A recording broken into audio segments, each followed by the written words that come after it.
Can I get a one? Can I get a one? Can I get a two, two, two? Can I get a three? Can I get a four? Can I get a five, five, five, five, six, or seven, seven, seven? Go to seven, eight, eight, eight, nine, nine, and 10. I am definitely not an auctioneer. I've done it at my church for activities, and it was fun. This episode today, we're going to talk about why you should ask like an auctioneer. But spoiler alert, we're not teaching you to become an auctioneer. My guest today, Dia Bondi, she's taken some principles that you can apply and see massive results with. And I know you're going to love it. Check it out. Hey, everyone. Welcome to another great episode of the Sales Evangelist Podcast. I'm your host, Donald C. Kelly, the Sales Evangelist. And I'm so excited for another great episode. I'm so excited to be here with you today. And on this episode, I have an amazing guest. Her name is Dia Bondi. And Dia and I had a call. Man, this is straight fire. The reason why I love this is because she's teaching us this principle, a communication principle. She works a lot with leaders in helping them to be able to communicate and articulating themselves. And individuals like you and me in sales rep, how can we articulate our what product and the benefit and the offering this can bring to our prospects? The way she goes about doing this, it's challenging us to push against our normal way of thinking and our status quo. By the time you get done with this episode, you're going to feel that you could do way more than what you're doing now when it comes to being in your individual self as just outside of work, but then your work, your role, the more that you can do to be able to help more clients and also to be able to earn more. It's really fascinating. And I want you to jump into this. She has a TED Talk and it's phenomenal. She's an author. And the concept that she teaches is ask like an auctioneer. I won't tell you the story exactly how that comes about, but you're going to like it.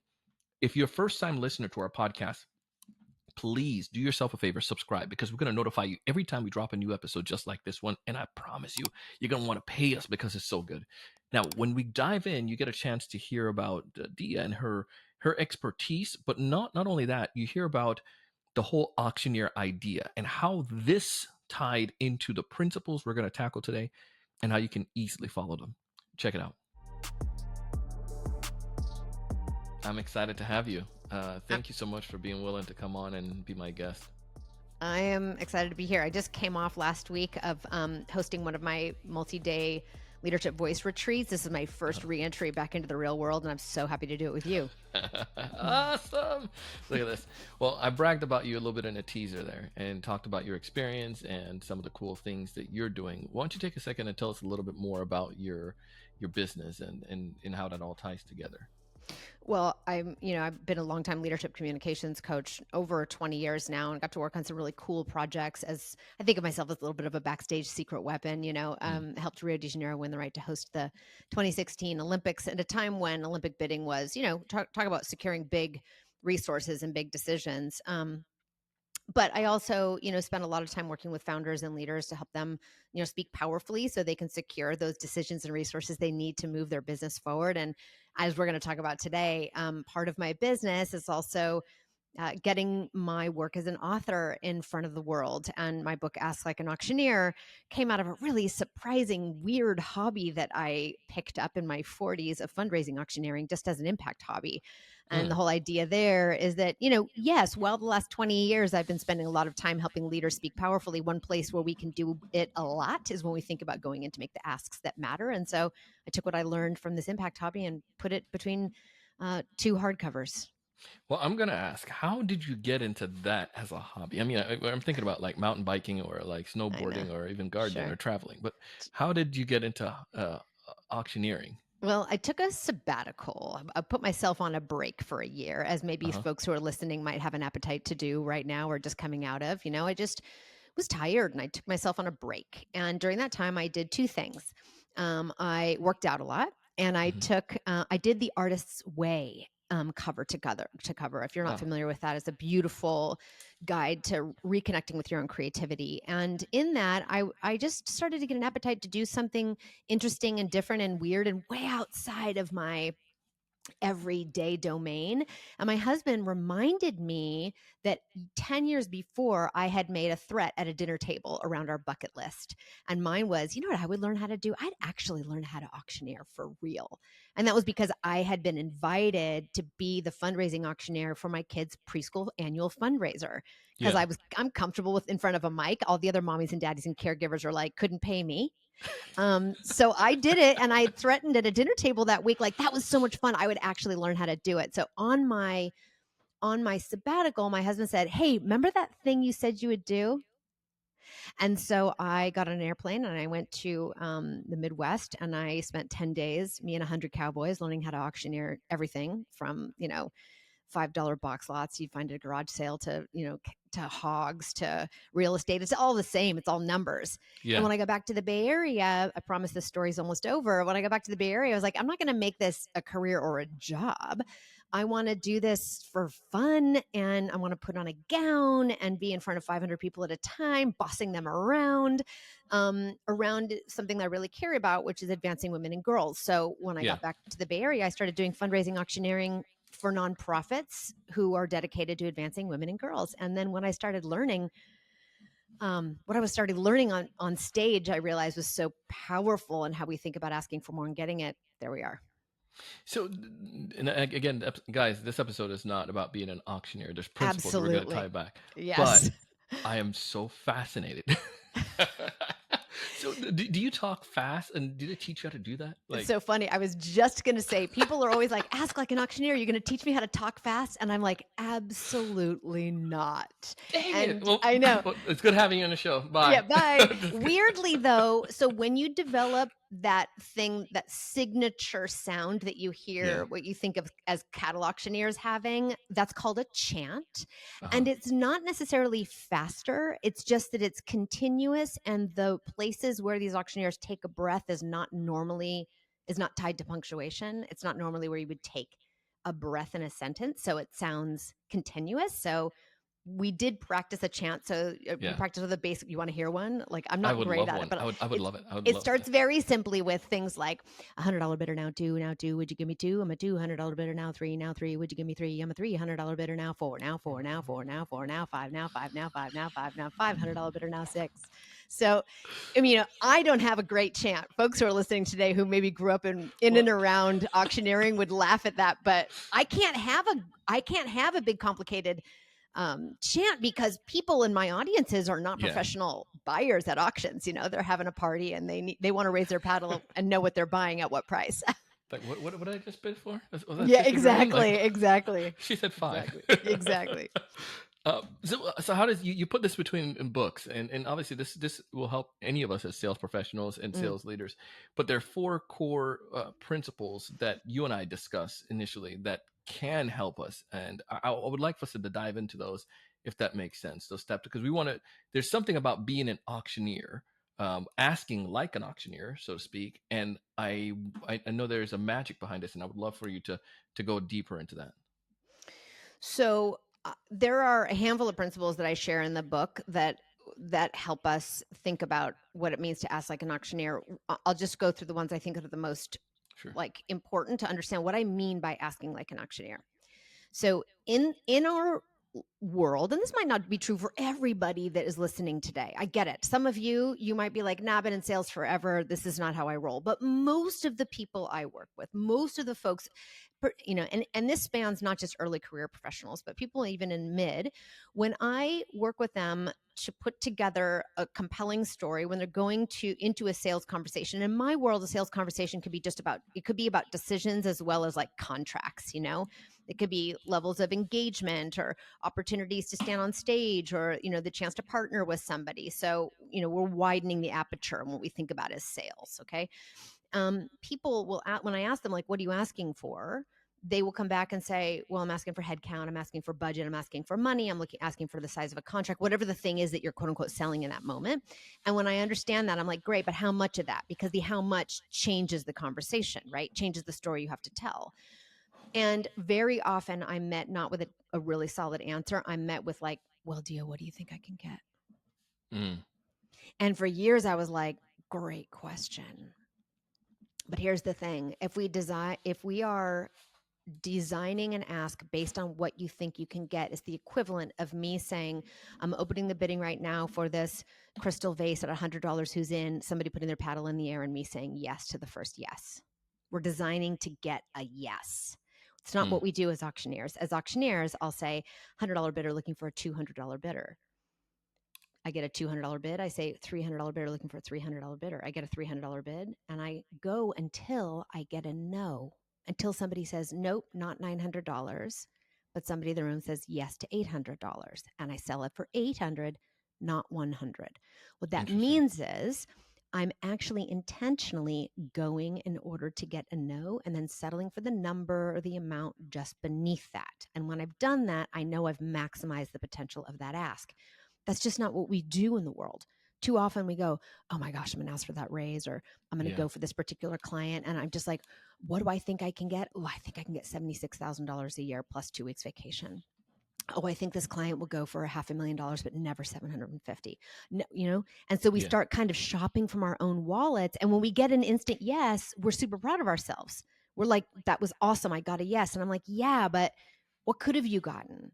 So when we think about what it means to ask like an auctioneer, it's intentionally going for more than what we think we can get, because what we think is big is what we think is big. Mm-hmm. Big is so contextual. A dollar means so much to one and so little to another. $500,000 contract seems like so much to one and so little to another. It doesn't mean that we're making these asks, outside of understanding the context that we're in, but we do want to be careful to challenge our own assumptions about what's possible. So asking like an auctioneer means go for that no. You're probably familiar with the work by, I think it's Andrea. I forgot her name. Yeah, she wrote a book, Go for No. Yeah. She did a video review of my book. I'd never met her before. It's awesome. They're really good. Her and her husband. I have a story, and there was, and it just reminded me of it. I've shared this on the podcast before. There was a guy. I was a CEO friend of mine. We did some business together. I got introduced to him through a partner. Deal was great. They were happy. Everything was happy. Life was good. So a couple of years later, when I started our production studio, Blue Mango Studios, it was TAC Studios back then. I met with them, and it was my first time selling this type of service, like to a big company, right? Sales training, I can do that, but something happened in my head, and this ties back into the point I try to get at. I felt like you asked me about training for sales, and I know my value. I can give that. But when it came to the production, I was like, let's ask for more. But I was uncomfortable because I didn't really recognize our value and what we could give, and it was like this limiting belief of what I thought about myself. Mm-hmm. Girl, I asked this man, and him and the CFO was in that meeting. I told him what the investment was, and the worst words that salespeople want to hear besides no, no, it's not bad. But in this case, dude was like, "Huh, that's a little bit less than what I thought. Okay, let's go." And I was like, "Dang it!" Which is basically him going, "Yeah, sure, that sounds great." Yes, I know. And look, not every moment is a ask like an auctioneer moment, but what you're pointing to here that is so interesting is this word value. Yes. And one of the core principles in ask like an auctioneer is that price is not a way for you to define your own worth. Price is a way to see and understand what they value and how they value it, not a way to define our own worth and worthiness. Interesting. I think that's going to be the click to tweet right there. So and I learned this. I mean, I think we know this, right? Yeah. But we also get tied up, and maybe folks who are listening who are earlier in their career, and it's hard to go make these big asks and add another zero to contracts or go back to that into that difficult conversation, because we say things to each other like, get paid what you're worth, get the clients that you're worth. And I want to say, forget worth. You're worthy of whatever you ask for. Like that is everywhere all the time. Your worth and worthiness is infinite. Forget it. Because when we load up our sense of worth with the asks that we make, it's too tempting to make them smaller, because if I get a no, it means too much. Uh-huh. So instead, you can think of it like this. price or what somebody will pay or do with you is a way to see what they value and how they value it, not a way to define your own worth or worthiness. Because I Yeah. could do things, and maybe you, people listening all day long, you think you have a sense of like exactly what your objective value is in the market, but you take it to one person and they're going to gasp. To somebody else, they're going to pull out their pen and sign on the dotted line, because Yeah. value is so subjective. For Yes. me, I will never own a Birkin bag, Donald, ever. No shade on the folks that want to carry a Birkin, but I will not, because it Yeah. doesn't have value to me. Does that mean it's objectively worth less than what they would be when they're behind the glass in a beautiful luxury shop? No, but it No. doesn't have value to me. So what you're pointing to is just an interest. I want to invite folks to shift their perspective a little bit and loosen the grip the notion of my value and my worth has in any conversation, because it's not about you. Uh-huh. Uh-huh. And if there was a this notion, we talk about this, the platinum rule. The golden rule says treat others the way that you would like to be treated. The platinum rule, treat others the way that they would like to be treated. And Mm, this gives me a little sense of that. Like there's go back to that auctioneer. Some people may be willing to spend on $900 for this piece a of glass vase or the glass whatever. vase. Yeah. Like that's okay. It's not. I shouldn't limit your ability to do that because I don't think that you would. And I think What you, it you know, does, though, one of the other core principles in asking like an sure. auctioneer, what it does put some responsibility on us though, is the storytelling. Like Mm-hmm. we do have a responsibility to practice empathy, to understand what folks who are across the table really care about, what matters to them, because that will help illuminate and make more clear what the thing is that you're asking for, how it might be valuable to them in a way they can't see before you start talking. So Yeah. one of the other core principles of what I learned auctioneering, is that you need to find the offer inside of every ask. And it's not always, you give me 100 grand and I will give you this amount of software and support. Yeah. Sometimes it's about things that are a little bit to the left or right of that. So, for example, when I'm standing on stage, sometimes as a live auctioneer for a fundraiser, we're not even selling anything, Donald. We're Interesting. just asking for pledges. So I'm like, well, what's the offer inside of the pledge when I'm just asking people to put their paddle in the air and donate 50 grand, 20 grand, 10 grand, 5 grand, 4 grand, whatever, all the way down to $100. Well, I have to come up with, what's the offer? The offer is, be part of a collective act of radical generosity tonight. It could be, live in alignment with you have an opportunity to live in alignment with your values. You have tonight the opportunity to go first, to start a tidal wave of giving.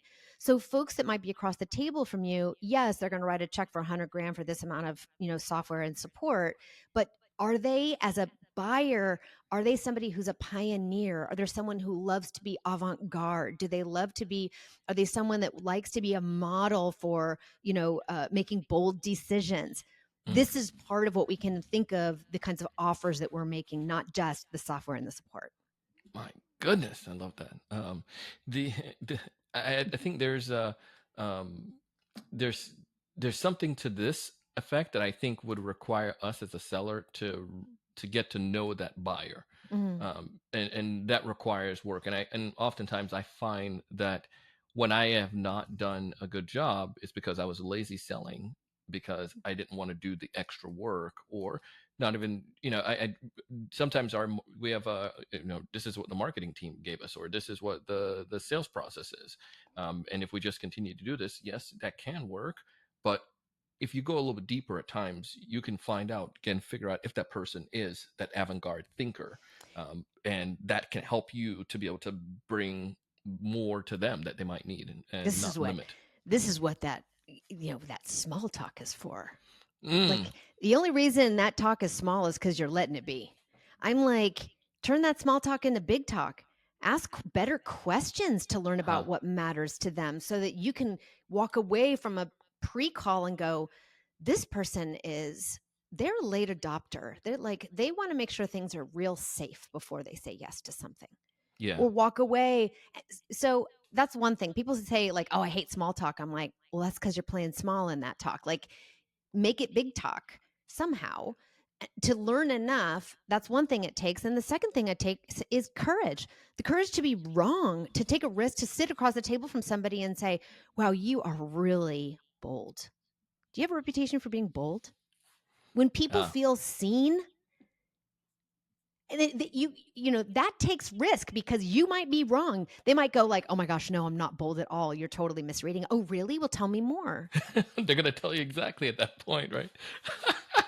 So to me, it's like, don't think small talk is small. Make your small talk big so you can learn a lot. And then two, sorry to give advice, but I just This is like good. This is what it it is. makes You're me supposed to be giving advice. I want this. okay. And then secondly is to just take some courage to read some. I'm going to call it reading somebody, and then be able to put Mm, voice to that.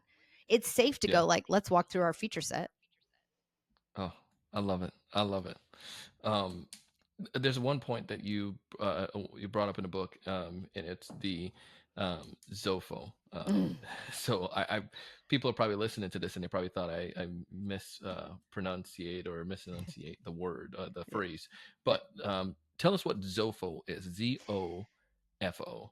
So when I was when the idea of Ask Like an Auctioneer first hit me, it was like one of those flip the light on next to my bedside table and write it on a scratch pad. And I Mhm. was like, okay, so why do we always go for a yes instead of going for a no? What it means to ask like an auctioneer is to ask to get a no and then negotiate down. Why don't we do that?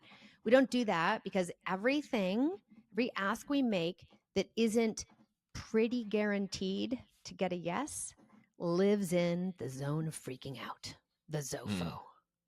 It lives in that, like, oh my gosh, Donald, I could never, you know? Every ask we make that feels unguaranteed because you don't know what you don't know. They might think I'm crazy, you yeah. know? It's that untethered feeling of like, am I delusional? Like I could think about the first time you ever asked for a raise or earlier in your career. Maybe this Yeah. isn't true for everybody, but for a lot of folks, you get that tingly feeling in your stomach. Welcome to the Zofo. Because you don't know how it's gonna go. So I think of the Zofo, though, as also the zone of potential. It's the place where you're not letting your fear of rejection kind of hold you hostage, and you're just going in to see what's possible. So Zofo for me is like, if you're not in your comfort zone, where are you? Well, you're in the Zofo, and it can actually be quite fun if you pair it with some really good curiosity. Give me an example what that could look like. Oh gosh. Okay. So I shared this example of um, well, what it looks like when I talk to my clients or I do live coaching in my workshops is people either get real excited and they Uh-huh. smile and kind of giggle and they have that nervous laughter, or they get real quiet with a furrowed brow and they get that, oh, fill in the blank look on their face. So it looks a lot of different ways. For me, I tell this story in my TED talk that it was a couple of years ago now, after I had revealed to myself this crazy idea of the Zofo.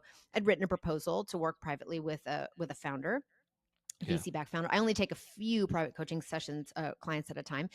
And I wrote the proposal, and the woman that works for me was like, really, Dia? She was like, is this a Zofo number? What are you doing? Uh, And I was like, oh, you're right. So we like added another 0 or 2 or 3. I don't remember what it was. Actually, I do very much remember what it was, but it was like, he might just laugh. And I had that feeling. I was like, oh, there it is. There's my Zofo, yeah. alive and well. And that actually gives me a signal that I'm doing something courageous. I'm standing up for my dreams for myself. I'm sort of not letting my assumptions about what's possible keep me small. And Yeah. I sent it off. And my teeth were on fire while I did it. That's what the Zofo looks like.